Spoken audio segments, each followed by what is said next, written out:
આજે મારી મુલાકાત છે બનાસકાંઠા જિલ્લો બનાસકાંઠા જિલ્લાના કોકરેજ તાલુકાના શિરવાડા ગામે. મારા આપણો એડ્રેસ આપી દો. પચાણભાઈ સગનભાઈ જોશી શિરોવાડા. પચાણભાઈ કેટલી ભેંસો છે તમારી જોડે હાલની તારીખમાં? હાલ બધી થઈને 25 થી 24 જેવી પૈસા કરી. દર્શક મિત્રો, આપણા પશુપાલક મિત્રો છે એ જોતા હોય એટલે એમને તમારામાંથી પ્રેરણા લેવી છે કે એમને 8-10 મહિનામાં કેવું રહ્યું? અમારે ધારો કે મહિનામાં જે ઇન્કમ આવતી ને એમાંથી 40-45% વધે કોણ પ્રોફિટ. બરાબર. ભાવમાં તો જે 80,000 થી લઈને 1 સુધી લીધે પછી કોણ 1 સુધી ભેંસો. 80,000 વાળી દૂધ કેટલું આવ્યું? 1 વાળી કેટલું દૂધ આવ્યું? કોઈ દિવસ એવું બન્યું ખરી કે માણસો જતા રહ્યા હોય 5 દિવસ ઘરને મથવું પડે જાતે? એવું બન્યું ખરી? એમ હોય આખો મહિનો કરવું પડ્યું હતું. મહિનો કરવો પડ્યો? 8-10 ભેંસો તો બહુ ગઈ છે. 14 ભેંસો કમ્પ્લીટ આપે છે. એમાં સવારમાં 65 થી 60 થી 65 વચ્ચે થાય દૂધ. એટલું જ સોજે થાય છે. સોજે 2-3 લીટર ઓછું વધુ રહે.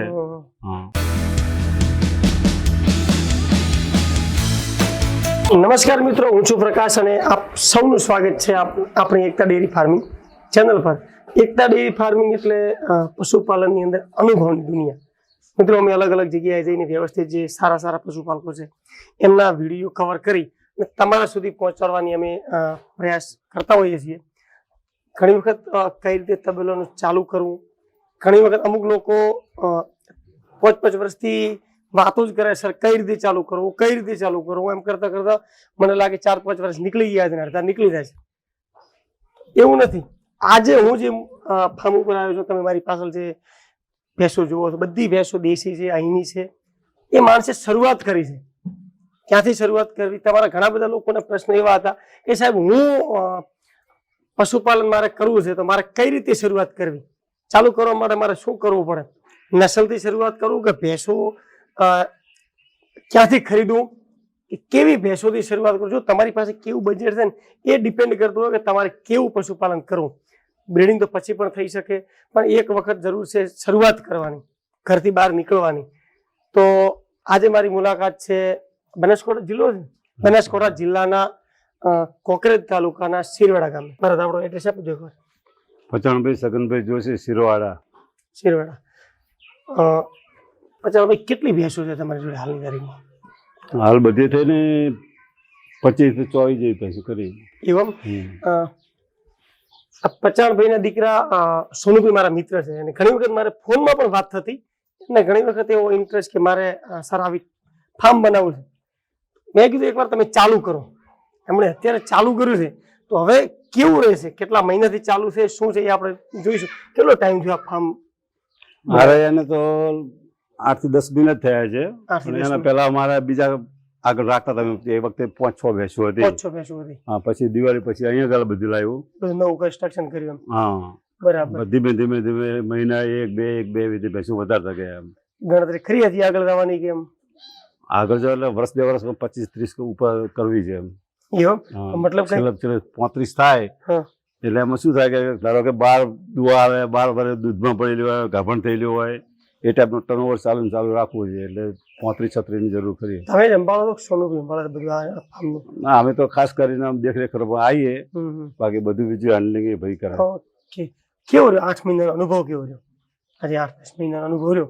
8 મહિનામાં ઘણા આપણા લગભગ હજારો દર્શક મિત્રો, આપણા પશુપાલક મિત્રો છે એ જોતા હોય એટલે એમને તમારામાંથી પ્રેરણા લેવી છે કે એમને 8-10 મહિનામાં કેવું રહ્યું? અમારે ધારો કે મહિનામાં જે ઇન્કમ આવતી ને એમાંથી 40-45% વધે કોણ પ્રોફિટ. બરાબર. ભેંસોનો તબેલો બનાવવાનો તમે વિચાર કર્યો કે ભાઈ મારે ઘણી વખત લોકો એચએપ નો કરતા હોય, તમને ભેંસોનું ફાર્મ બનાવવાનો વિચાર ક્યાંથી આવ્યો? ના, એચએપ ને સંગ્રહ તો આપણે પોતે દૂધ ના ખાતા બીજાને ખવડાવવાની ઈચ્છા નહીં થતી. અને ભેંસોમાં ભેંસ કહેવાય છે સોનું. એવું? હા, બરાબર છે. કેટલી ભેંસો હાલમાં? કેટલી ભેંસો હાલમાં? 24 ભેંસો છે કમ્પ્લીટ. 24? ક્યાંથી બધી ક્યાંથી આવી? ખરીદ આજુબાજુના ગામડામાંથી કરેલી છે. કોઈ એવું લોકલ છે? મતલબ લોકલ મીઠાથી, કોઈ આજુબાજુ ગામડા, કોઈ અમારા ગામમાંથી લીધી 4-5 એવું બધું. શું ભાવની ખરીદી બધી ભેંસો? લોકો એમ કહેતા હોય સાહેબ ભેંસો શું ભાવની મળશે, અમારે ચાલુ કરવો હોય તો કેટલું બજેટ થાય? ભાવમાં તો જે 80,000 થી લઈને 1-10 સુધી લીધે પછી કોણ 1-10 સુધી ભેંસો. 80,000 વાળી દૂધ કેટલું આવ્યું? 1-10 વાળી કેટલું દૂધ આવ્યું? દૂધ તો બધે સરખું પડે. જેમ જેમ સમય ગયો એમ ભેંસોનું બજાર ટાઈટ થતું ગયું એમ. એવું? હા, કે જે ધારો કે 80,000 લાવતા હતા એ 5 લીટર હાલતી હતી. અચ્છા અત્યારે 1,10,000 લાવવા છે 5 ટકા ખાડા 5 કરે બીજું શું કરવાનું 6 કરે કદાચ. રાઈટ, સરસ. ખોણદોણ ની અંદર તમે શું શું વાવડો? ખોણદોળમાં તો સાગરદણ, પાપડી અને બાજરી કે ઘઉં બંને બધી કાંતો મૂકીએ એમ. બરાબર.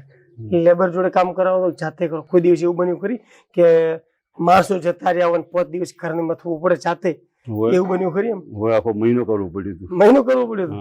આ પોઈન્ટ છે મિત્રો. જુઓ માણસો ક્યાં થાકી જાય છે?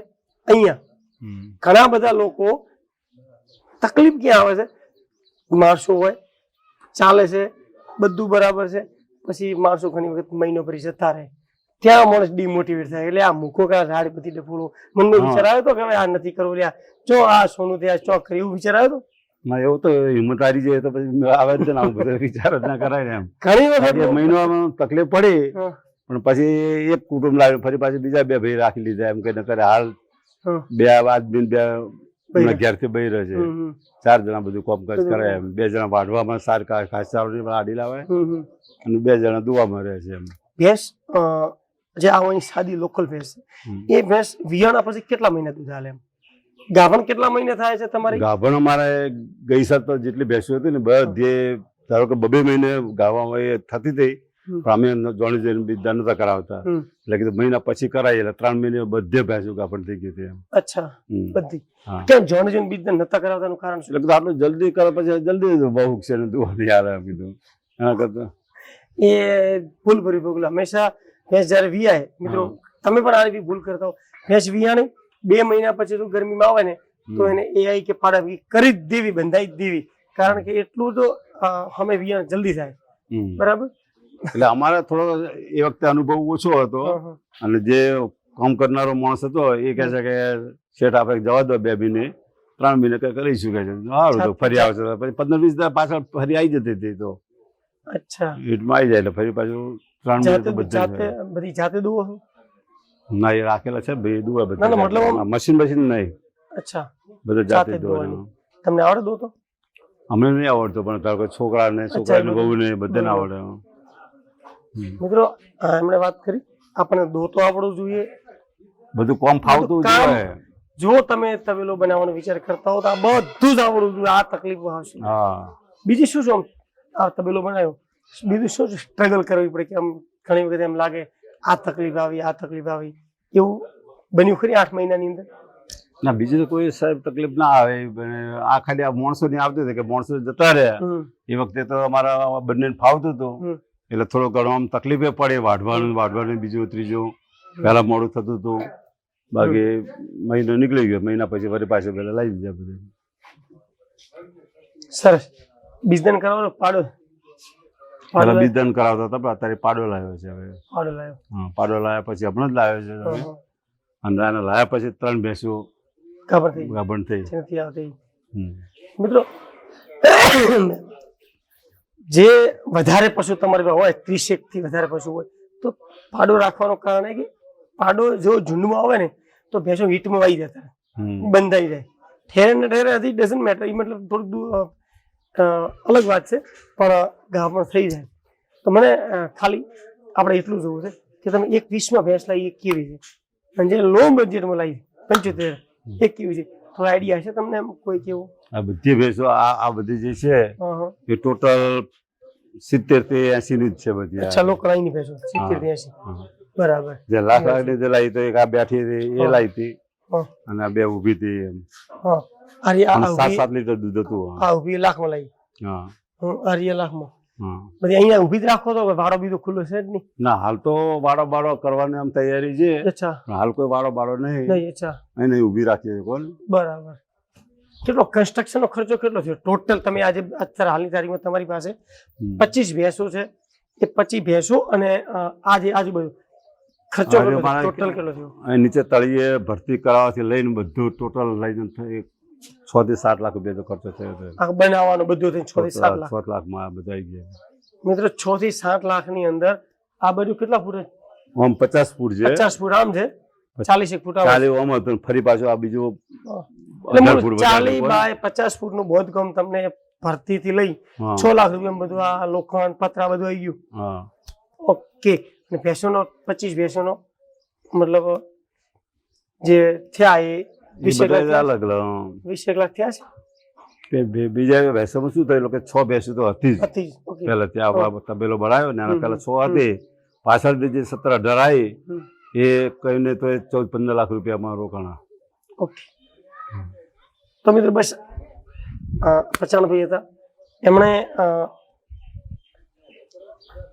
0 થી લઈને કે મારી પાસે આ ભરતીથી કરીને આની અંદર આટલો ખર્ચો થયો, આટલા બાય આટલાનો મારી પાસે શેડ છે, આટલાથી આટલાની ભેંસો બધી અંદર સમાઈ જાય 25 ભેંસો કમ્પ્લીટ અત્યારે તો કમ્પ્લીટ બરાબર. સમાઈ જાય. અને બરાબર બધી જ એમણે વાત કરી કે મને આવી આવી તકલીફ આવતી, તો એમની પાસેથી આપણે જાણવા મળ્યું હવે છેલ્લે વર્ષનું કેટલું દૂધ 25 ભેંસોની અંદર તમે વર્ષનું દૂધ કેટલું ભરાયું? દૂધ ક્યાં ગયા? વર્ષ તો ભાઈ પરેશભાઈ નહીં થયું હજી વર્ષ પૂરું. હમ. પણ અત્યારે ધારો કે હાલ અમારે એમાં હાલ તો 8-10 ભેંસો તો બહુ ગઈ છે, બીજી. એટલે 14 ભેંસો કમ્પ્લીટ આપે છે. હા, હા. એમાં સવારમાં 65 થી 60 થી 65 વચ્ચે થાય દૂધ. હમ. ને એટલું જ સાંજે થાય છે. સાંજે 2-3 લીટર ઓછું વધુ રહે. હા. બરાબર. કારણ કે કોઈ 5 આપતી હોય તો કોઈ વાર 4.5 આલે તો કોઈ વાર 6 આલે છે. 6 હાલે, રાઈટ. એવું રહે. એવરેજ 4 4.5 ની રહે. હા, એવરેજ 4.5 ઉપર જાય. બરાબર. ઓકે. અને બીજી વસ્તુ ઈ દૂધ ક્યાં આપો છો તમે હાલ? દૂધ પહેલા અમે ડેરી આપતા હતા, પણ ડેરી એમને જોયું વળતર નતું મળતું, ફેટ નતા બરાબર, આવતા. ઓછો ફેટ ઓછા આવતા. હા, એટલે એવું થતું. એટલે ગોમમાં અમે 70 રૂપિયાના ભાવમાં છૂટક ગોમ વેચીએ છીએ. કેટલું દૂધ આપો? એ ગોમમાં સવારમાં 30 લીટર જેવું જાય, સાંજે એટલું ને એટલું જાય, બાકી 60 લીટર જાય. ઓકે. તો મિત્રો આ હતા પચણભાઈ, અને એમને બહુ વ્યવસ્થિત આપણને વાત કરી કે મારી પાસે આટલી ભેંસો છે, આટલું છે, અને બસ તો આપણે પણ આમના પાસેથી જે કંઈ શીખવા મળે શીખીને આગળ કોશિશ કરીએ કે ભાઈ આવું કરવું છે કે જે આનાથી વિશેષ કરવું છે કે શું કરવું. ધન્યવાદ.